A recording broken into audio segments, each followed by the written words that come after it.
So you can't flip the camera once it starts recording. And this is just a Pixel 6 Android. So I guess it doesn't have that feature. But I had two ideas for the intro for this. I was going to film uh, me walking into the bathroom like this. What's up, everybody? So I was gonna film it like that, or I was gonna film it like this, with like me in this mirror, and then like zooming out, zooming out. You can still see my face in there, and then like coming up here, but couldn't really decide on an intro, so I just went with this. Anyways, I'm going to set up my phone in here. That's perfect. That is perfect.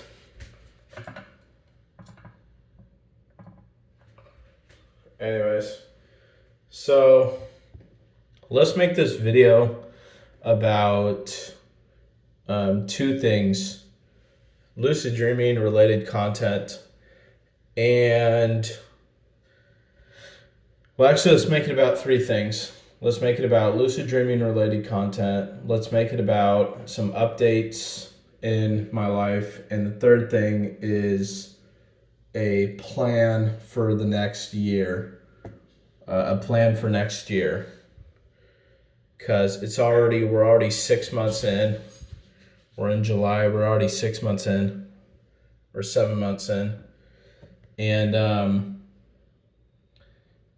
And so this year has kind of passed by, and I haven't really done anything with my time except for just consume a hell of a lot of content on YouTube and Netflix and things like that.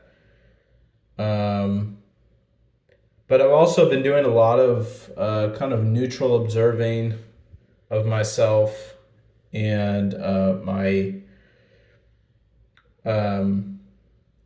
and things that are just related to me, people, places, things, ideas, concepts, and I've been taking a good look at what it is that I want to do for the rest of the year. You know, sometimes we end up not doing anything for a long time, which is pretty much what I've been doing. I've been getting adjusted to my move here to Tennessee.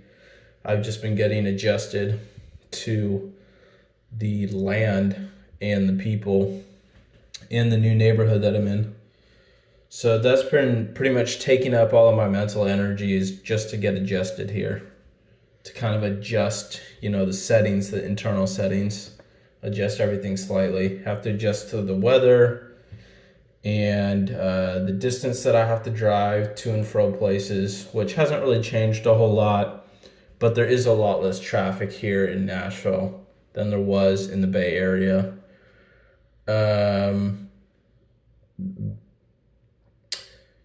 Obviously, new people, so I have to meet new people. Me and my neighbor went out to a bar, and we had a lot of fun.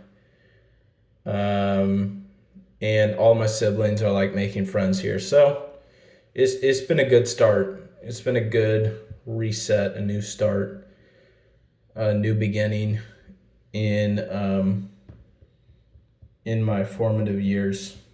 I'm still in my formative years. I consider teens and 20s formative years, and that's really in your 30s and 40s when you become like a fully mature person. You know what I mean? So anyways, let's start with updates.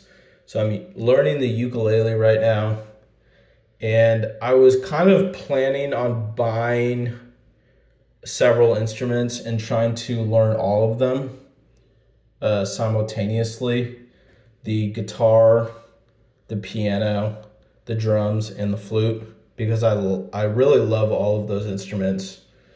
I like them when they're played together, and I like them solo by themselves. So I was thinking of playing all of them, but turns out I don't have the money for that. So I just found a ukulele in my garage, and I tuned it up. I bought some new strings for it. The guy at the music shop was nice enough to restring it for me because I don't know how to do that. And so yeah, that's where I'm at right now. And I signed up for lessons, ukulele lessons, at a shop like a couple blocks from my house.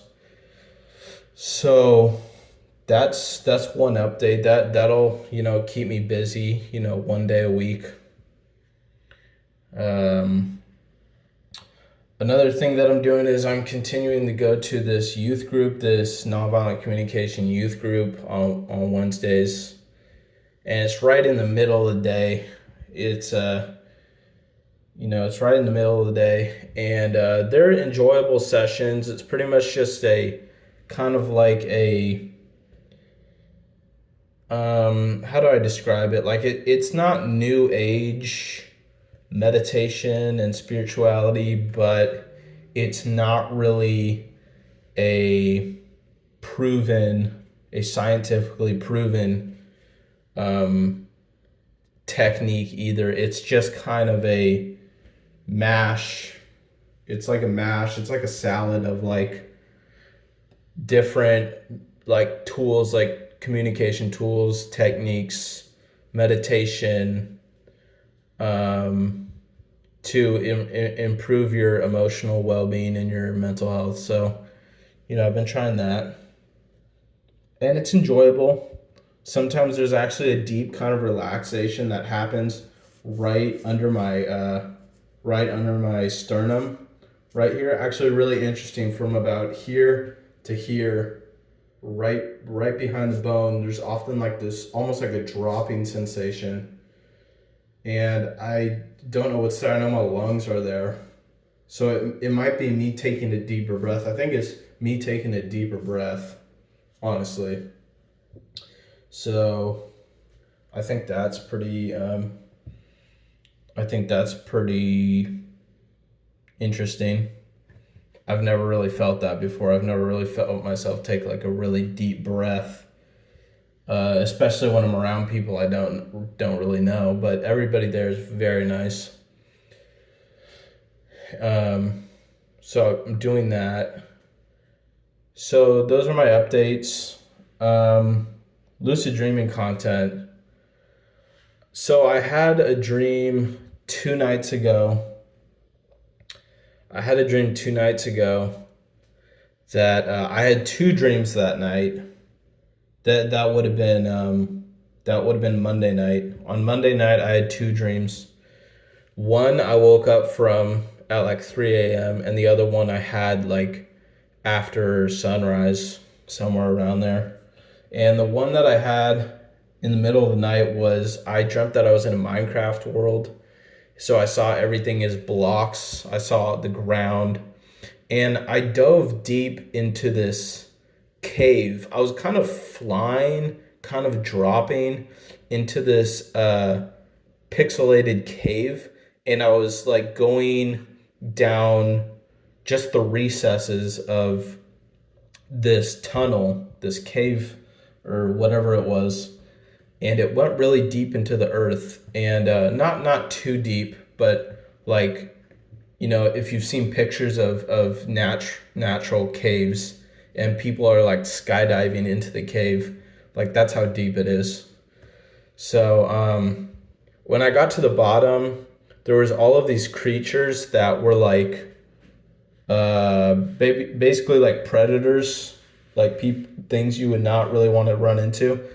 And I was carrying this child on my back, and there's also this third guy with us who came with me, and we had these cloaks on that camouflaged us. They look like leaves, and so he went over to a bush. The guy I was with went over to a bush and kind of just stood in front of the bush and kind of blended in. Like he went in front of me. He stood in front of the bush, and then all of a sudden, like he kind of disappears, and I can only see the bush. I can see his outline, but you can't really tell that there's a person there. So I was like, okay, good hiding spot, because one of these creatures was like maybe 100 feet away, It couldn't really tell that we were there, but it was there. And this creature was not pixelated.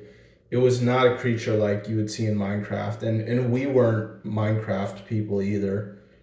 This creature looked kind of like a mix between a werewolf and like a goblin, like an orc from Lord of the Rings. So I put up my cloak.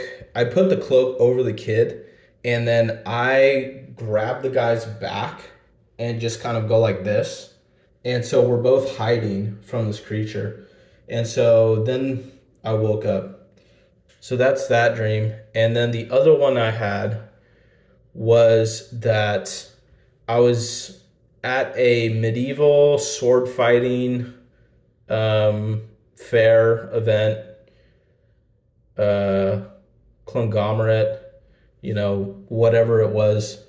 And I was fighting with a lot of armor on. And some guy was telling me about how I wasn't very good at fighting. And I said, I'd be a lot better if I didn't have this armor on. So I took off all my armor. And I was going to fight with all of my armor off. I was going to fight with just a sword. And I was kind of worried that I would get really injured. But then, like, this bell sounded, like, nearby. And all of a sudden, people started gathering at this like jousting area, or this dirt patch area, like this arena where people were lining up to fight. So I had to get in line. So I went to get in line, and everybody was ignoring this sword that was sitting kind of near the enclosure, but like not really in it, just kind of on the outside of it.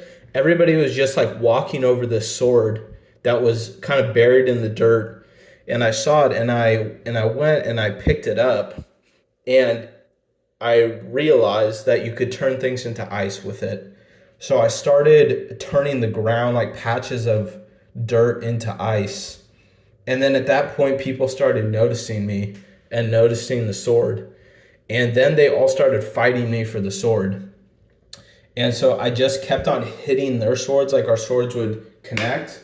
And I would turn, like first their blade would turn into ice, and then their hand, and then their arm, and then their whole like body would turn to ice. And so I kept on fighting off people and turning people back into like ice, or just turning their swords and them into ice.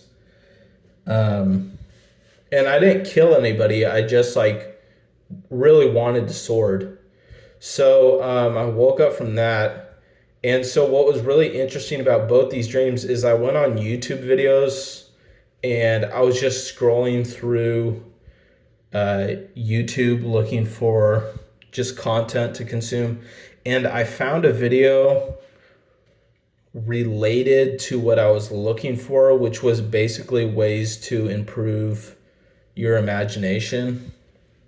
Because I'm already really good at remembering images in my dreams.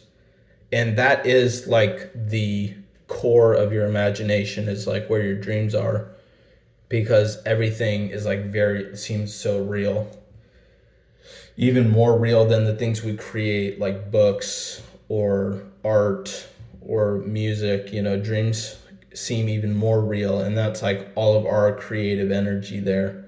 So I was looking at ways to improve your imagination, and I saw this video, and it started out by pixelating everything and then diving really deep into like a Minecraft world. And I was like, wow, that's so funny. I just dreamt about that. And then I was on another video that was talking about different concepts in art that don't make sense like logically, but make sense in art. And one of the art concepts was 1 + 1 = 3. And what that means is that you take two elements of two imaginary elements, like when you're creating like a piece of art, like a picture or something, like you take two elements that are seemingly different and you combine them and you make a third element out of them. So two elements create a third element. And his example was to take an ice cube and to take a knight in shining armor and combine them into an ice knight. And I thought that's really interesting that he would use the example of an ice cube and a knight, because I literally just had a dream about a sword fighting competition, and I picked up a sword that was turn things into ice, like I was an ice knight. So I thought, maybe that dream was about that concept, 1+1 = 3. And if you talk to people who are really into art, who go to like art school, like people who go to school for art, like you could probably ask them, like, have you ever heard of this concept? Like, my voice just cracked. 1+1 = 3, and they'll probably know what you're talking about. So yeah, so just think about that. Think about that. That's my subconscious spilling into this waking reality, or waking reality spilling into my subconscious somehow. So, Ruby, what are you doing, Ruby?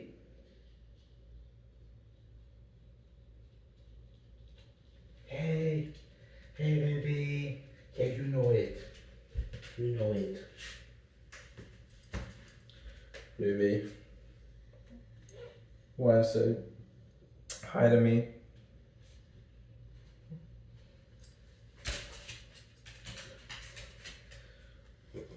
What, Ruby?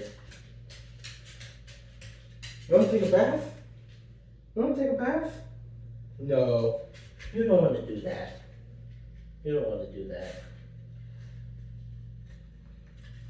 Both my dogs are looking for food. So anyways, the last thing I want to talk about, I went over updates, I went over dreams. Now I want to go over my plan for next year. My plan is not very detailed, and I haven't really thought about it a whole lot, but I have been really yearning to go on another vision quest, or another solo camping trip, you could call it, into some sort of area that's kind of isolated from like the city, and some area that is outside of any major cities, is in a larger forest, like a forested area that's within a larger forest area, that maybe even there's wildlife in there. There's like birds, deer, but maybe there's other things. Maybe there's coyotes and shit. I hope I don't run into any coyotes, but the threat of danger, like the risk that you take by going out solo and camping overnight in these places that may or may not have, like other forms of wildlife, it kind of adds to the the thing that you're looking for, which is what you look for on a solo camping trip is you look for guidance from, you could call it your subconscious or your higher self. You could even call it God. Maybe you're going out there to make a really sincere prayer to some kind of deity, to Jesus Christ, or to a saint, or to the Virgin Mary or something. Or maybe you are, it really depends on your, nationality, because people from all over the world do solo vision quests or solo camping trips in order to find kind of roughly the same thing, which is just a vision that is basically like a dream, but is a dream that happens in the place that you camp. So you'll basically wake up in a dreamlike state, and you'll see things around your campsite that are not really there. So it's kind of like a hallucination, but it's more of like a dream than a hallucination. A hallucination would be frightening, but a dreamlike state, you're not afraid because it's a dream. And dreams are very different from hallucinations. So I would plan to go out there for maybe 20 days or so. And I found two spots outside of Nashville that are really good. Um, really good land, really good areas to do this in. And yeah, I'm excited for that. So we'll see. And that's my plan for the next year, or maybe even the following year. Obviously, I have to uh, plan out. Obviously, I have to plan it out a little bit and talk to some people who will, some real people, not spirits or dream characters, but I have to talk to some real living human beings who would be my like sponsors for this, who would sponsor me, who would, it's not about money, but they would sponsor me in a way like they'd be supporting me through the process. And it doesn't necessarily have to be your parents. It could be an aunt or uncle, or it could literally just be someone else your age. It could be someone else your age. Like, you just basically need to tell somebody what you're doing, where you're going, and how to reach you if you come into contact with something that could be dangerous. And then they would notify people who live near you, maybe your parents or something, in case you needed to be picked up from the campsite. So yeah, that's that. Hope everybody is having a good middle of July.